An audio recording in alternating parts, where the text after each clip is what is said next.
প্রতি বছর মে মাসের শেষের দিকে বা জুনের শুরুতে ফ্রান্সের টুলুজ শহরে অনুষ্ঠিত হয় একটি অসাধারণ উৎসব, আন্তর্জাতিক ভাষা ও সংস্কৃতি উৎসব, যা আইএফএলসি নামে পরিচিত।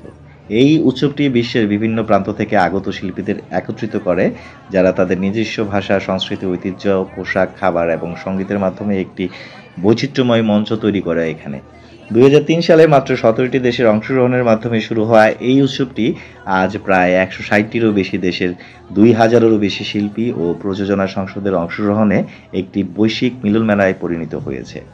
এই বছর আইএফএলসিতে বিভিন্ন দেশের ঐতিহ্যবাহী নৃত্য পরিবেশন করা হয়েছে। এর মধ্যে উল্লেখযোগ্য স্পেনের ফ্ল্যামেনকো, মধ্যপ্রাচ্যের ব্যালি ড্যান্স, ভারতের ভারতনাট্যম, বাংলাদেশের লোকনৃত্য সহ আরও অনেক নৃত্য পরিবেশনায় এই উৎসবকে করেছে সমৃদ্ধ। উৎসবের প্রতিটি দিন ছিল বিভিন্ন ইভেন্টে পরিপূর্ণ।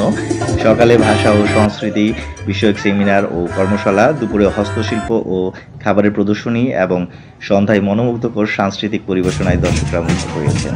এই শোটি শুধু একটি সাংস্কৃতিক অনুষ্ঠান নয়, এটি একটি প্ল্যাটফর্ম যেখানে ভিন্ন ভাষা ও সংস্কৃতির মানুষ একত্রিত হয়ে পারস্পরিক বোঝাপড়া ও শ্রদ্ধাবোধ বৃদ্ধি করে।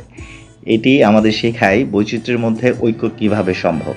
আপনি যদি কখনো ফ্রান্সে যান, তাহলে এই উৎসব অংশগ্রহণ করার সুযোগ হাতছাড়া করবেন না। এটি আপনার অভিজ্ঞতাকে আরও বাড়িয়ে তুলবে। আশা করি আপনাদের ভিডিওটি ভালো লেগেছে। ধন্যবাদ সবাইকে, ভালো থাকবেন।